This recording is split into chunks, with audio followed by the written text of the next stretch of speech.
NBA Jam was developed by Midway Manufacturing and Iguana Entertainment. It was released for Sega Genesis in 1994. That same year it was released for the Sega CD. So, what's the difference?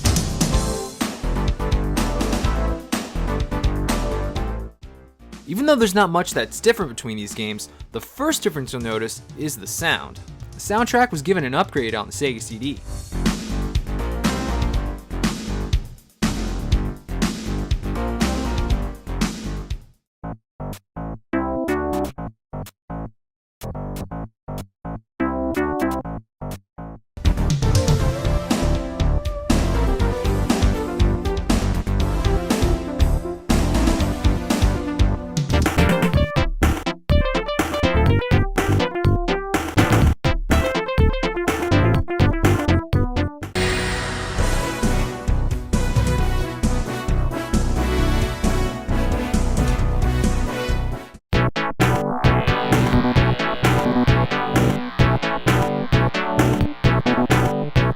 Not only was the music given an upgrade, but voiceovers as well. Welcome to NBA Jam! Welcome to NBA Jam!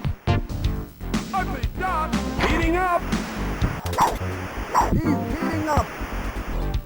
He's on fire! He's on fire!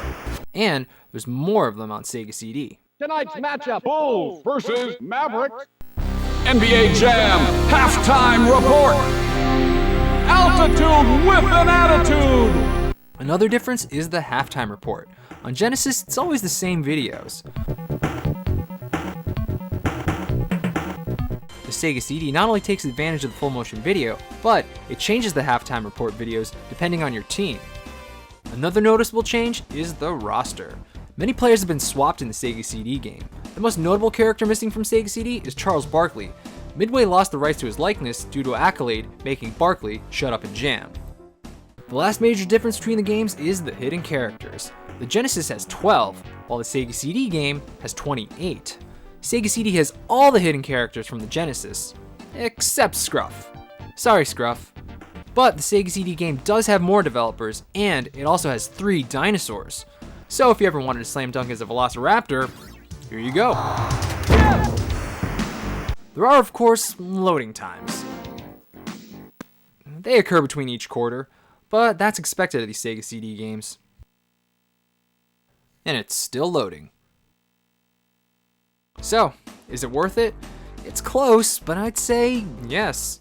At first glance, they're almost identical. They pretty much look the same, they have the exact same gameplay, and the exact same cheat codes. And you can still have 4 players with the multi-tap, which I didn't even talk about. While there's not much the Sega CD game does to improve the Genesis version, it still is a step up. The music is better, it has more voiceovers, better voiceovers, more halftime report footage, and more hidden characters. At least it's not missing anything that the Genesis game has. Except Scruff. Sorry, Scruff. And on the plus side, it's still pretty cheap. So if you want to play NBA Jam on Sega, give the Sega CD game a go.